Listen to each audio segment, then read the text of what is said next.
Nama saya Rofinur Aulia Syifa.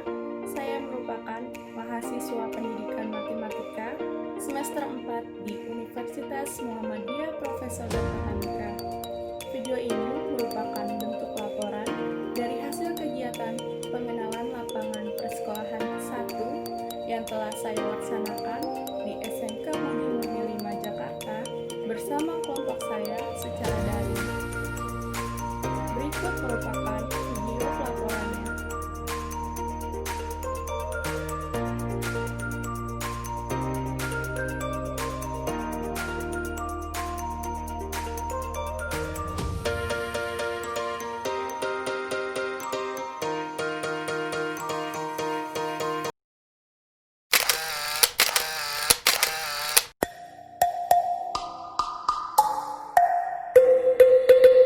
Karakteristik apa saja yang seharusnya ada di dalam diri peserta didik Ibu? Karakteristik yang ada pada peserta didik itu etika, attitude, dan didik bukan cuma untuk ilmu aja, tapi kita juga harus bisa berikan kepada anak-anak ini pendidikan, etika, dan attitude yang baik. Bagaimana pihak sekolah mengetahui potensi yang dimiliki oleh setiap peserta didik? Biasanya dengan ada tes, wawancara, kemudian kita juga lihat anak-anak ini dalam mengikuti atau memilih kegiatan ekstrakurikuler yang mereka pilih dan mereka ikuti. Dari situ kita akan lihat seberapa dan apa sih potensi anak-anak ini. Bagaimana struktur organisasi dan tata kerja di SMA Budi Murni 5 Jakarta? Jadi struktur organisasi ini yang paling atas itu karena kita swasta ya Mbak. Jadi struktur organisasinya itu yang paling atas, yayasan sampai ke bawah ke siswa. Dan selanjutnya, bagaimana pembagian tugas dan wewenang dalam setiap bidang di sekolah? Nah, itu yang garis komando yang pertama itu dari yayasan. Kalau kita kemudian di bawah kepala sekolah ini ada beberapa wakil di Budi Murni 5 itu membawai kurikulum kesiswaan. Kemudian yang sejajar dengan wakil itu ada kepala tata usaha. Di bawah kepala tata usaha itu ada OSIS, kemudian ada siswa. Kan di setiap sekolah pasti punya tata tertib ya Bu. Tata tertib yang ada di SMK Budi Murni ini seperti apa Bu?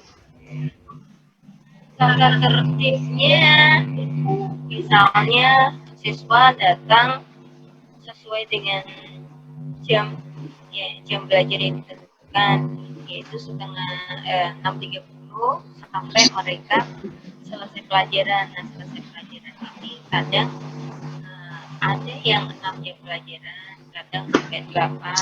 Mungkin kalau untuk 12 ya ada tambahan. Kemudian mereka ke sekolah dengan seragam. Kemudian tidak boleh memakai kosmetik ya. Mereka keluar masuk terus ada izin dari sekolah. Upaya apa sih yang dilakukan pihak sekolah untuk menanamkan kedisiplinan pada warga sekolah agar siswa dapat disiplin Bu? Kita setiap saat ingatkan tentang tata tertib itu. Kita lakukan kegiatan yang bisa mengarah kepada kedisiplinan anak-anak ini. Contohnya ada upacara setiap hari Senin. Kemudian sebelum belajar kita adakan apel pagi. Kemudian sebelum masuk kelas kita berbaris di depan kelas dan masuk bersama. Apakah di sekolah terdapat kegiatan formal seperti upacara, rapat, dan kegiatan seremonial lainnya Bu?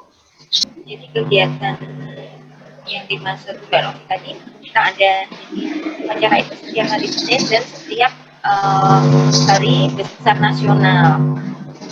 Contohnya hari pahlawan, hari pendidikan nasional, dan lain sebagainya. Kemudian kalau rapat kita setiap kegiatan kita selalu koordinasikan di dalam rapat, baik itu rapat persiapan maupun rapat evaluasi atau setelah kegiatan. Apakah kegiatan tersebut sudah dijadwalkan Bu? Sudah. Jadi kita namanya agenda kegiatan ya. Sebelum kita mulai tahun pelajaran baru, kita bikin agenda kegiatan selama 1 tahun. Dasar dari pembuatan agenda kegiatan ini adalah dengan adanya kalender pendidikan yang diterbitkan oleh pemerintah. Apabila kegiatan tersebut ada yang tidak terlaksana atau terpending gitu Bu, ada nggak sih Bu cara menanganinya? Kalau tidak terlaksana itu biasanya hampir tidak ada yang tapi kalau terpending atau tertunda ya, dan itu ya paling tertunda karena waktu aja, tapi tetap kita laksanakan. Apa saja kegiatan kurikuler, kokurikuler, dan ekstrakurikuler yang ada di SMK Budi Mulia 5 Jakarta? Oke, kegiatan kurikuler itu berarti kegiatan pembelajaran sesuai dengan jadwal yang sudah ada atau sesuai dengan kurikulum yang ditetapkan oleh pemerintah. Kemudian untuk ekstrakurikuler sendiri itu ada pembelajaran yang memang wajib harus diikuti atau dilaksanakan oleh sekolah. Contohnya pramuka itu kan wajib. Kemudian selain itu ada beberapa kegiatan ekstrakurikuler yang memang menjadi pilihan anak-anak. Contohnya bela diri, kemudian olahraga, kemudian seni ini baik seni tari maupun seni musik atau yang lain. Apa ada jadwal dalam pelaksanaan kegiatan tersebut yang telah ditetapkan oleh pihak sekolah? Ada Mbak. Kalau jadwal yang intrakurikuler, jadi kita bedakan dua ya, intrakurikuler dan ekstrakurikuler. Jadi kalau intrakurikuler ini kita kan berdasarkan kurikulum yang ditetapkan pemerintah dan kita buat jadwalnya.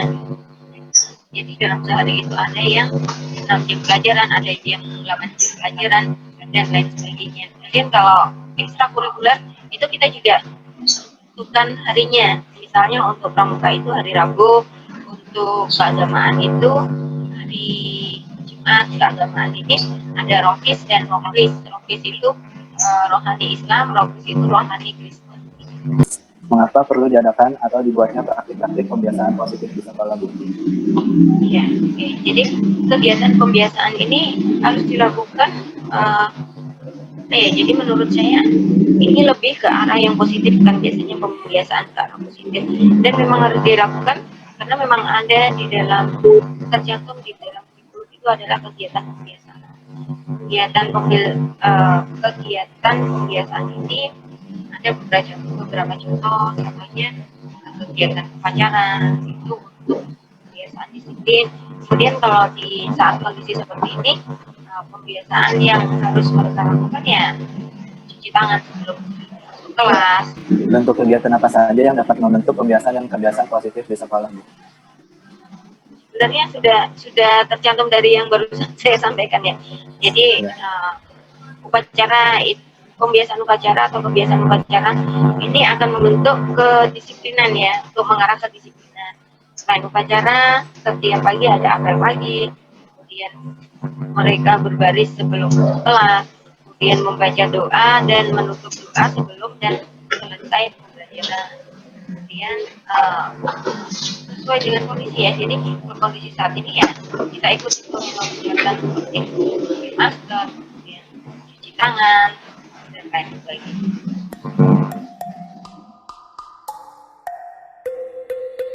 Bagaimana mengembangkan potensi peserta didik yang dapat dilakukan dalam pelajaran matematika?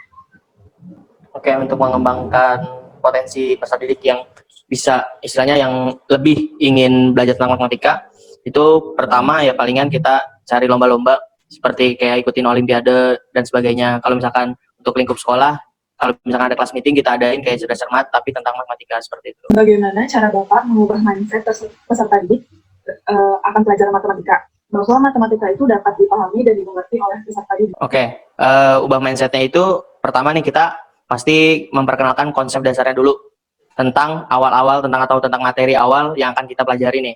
Kita kasih dulu nih konsep awalnya supaya si anak ini tahu dapatnya itu dari mana.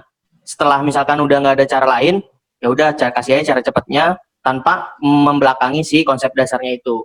Itu intinya kita kasih tahu udah konsep dasarnya, tapi abis itu wah ini ada cara cepatnya, ya udah kasih tahu. Bagaimana minat dan respon peserta didik terhadap pelajaran matematika, apalagi di era pandemi ini Pak, responnya bagaimana? Kalau ditanya respon, ya itu tadi saya bilang 70-80% responnya bagus, kecuali yang emang udah nggak minat banget gitulah. Intinya selama dalam pembelajaran mereka itu tidak merugikan saya dan tidak merugikan teman-temannya yang lain untuk bisa, intinya ya udah kalau istilahnya nggak bisa, jangan rusuh, jangan ganggu pembelajaran gitu. Menurut Bapak sendiri, kalau lagi masa pandemi sekarang ini, metode apa nih Pak yang cocok untuk murid-murid biar tetap menangkap materi matematika yang cukup menguras otak mungkin? Metode, ya kalau saya sendiri, kalau misalkan matematika, kalau menurut saya pribadi, emang harus kita jelaskan secara tertulis ya. Secara tertulis, rinci, konsepnya tahu, jelas. Jangan ujuk-ujuk kita ngasih, misalkan kita ngasih satu artikel, nih bab trigonometri, coba kalian baca, terus kalian catat yang penting-penting. Itu anak nggak bakal ngerti itu kayak gimana gitu. Nah, kita mesti bikin tutorial atau video pembelajaran yang mesti kita runtutin nih. Ini dapatnya dari sini loh, ini dapatnya dari sini loh, kayak gitu. Dan tapi ya masalahnya balik lagi ke anaknya itu sendiri, antara udah niat, kuota, dan sebagainya lah. Lalu bagaimana Pak dengan kualitas pembelajaran matematika yang diterapkan sama pandemi? Apakah terdapat penurunan kualitas belajar? Kalau dibilang penurunan pasti. Tadi yang saya bilang, yang pinter aja kadang-kadang nggak ada kuota jadi ketinggalan. Sehari 2 hari dia baru tahu, baru online gitu. Kalau dibilang kualitasnya nurun, pasti nurun. Kalau menurut saya pandemi kayak gini nih bisa bikin yang pinter malah jadi males, yang males tambah jadi males. Kayak gitu. Karena kita nggak bisa ngecek langsung si siswa itu benar-benar belajar atau enggak sih. Gitu. Karena kita kan cuma palingan absen lewat Google Form. Bisa aja dia cuma absen, tapi kayak gitu pembelajaran kita. Kayak gitu. Jadi kan selama pandemi ini Pak, apa saja kendala yang Bapak alami ketika proses belajar mengajar? Kendala yang saya alami, ya balik lagi ke awal, kita ngomongin masalah kuota, masalah sinyal. Itu juga jadi masalah. Ada anak saya kasih tugas, habis saya kasih video pembelajaran, saya kasih tugas, itu dia baru lihat pakai paket malam. Baru malam-malam tuh dia ngasih tugasnya. Itu juga jadi masalah. Terus nggak ada istilahnya subsidi dari sekolah saya, ya istilahnya potongan bayaran atau apa yang untuk ya udah bayaran dipotong sekian untuk kalian buat beli pulsa, itu nggak ada gitu.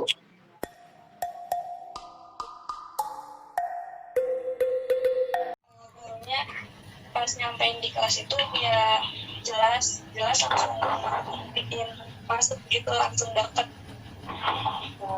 Paham berarti ya? Kalau misalnya mudah gimana? Kalau aku waktu itu belajarnya itu bikin lebih tetap mengerti gitu, lebih paham kayak gitu ya. Cara maksudnya gampang diingat, insya Allah saya langsung ngerti. Insya Allah langsung ngerti. Oke, kalau dari Moti gimana? Kalau dari aku, kalau kadang-kadang ngerti kan kadang nggak paham. Itu mulai itunya soalnya itu penjelasannya itu jadi nggak ngerti kadang nggak. Iya, kalau misalnya nih kalian tidak memahami materi apa yang dijelaskan oleh gurunya, apa yang kalian kalau asli itu bertanya terus dipelajari lagi dan dicoba lagi kayak gitu. Kalau dari Juwita gimana? Kan saya nanya bolak-balik ke guru sampai saya paham. Nanya bolak-balik. Oke. Nah, itu dia video laporan hasil kegiatan pengenalan lapangan persekolahan 1 yang telah saya buat. Terima kasih sudah menonton video ini. Jangan lupa untuk di-like, share, komen, dan subscribe ya teman-teman. Kurang lebihnya mohon maaf. Wassalamualaikum warahmatullahi wabarakatuh.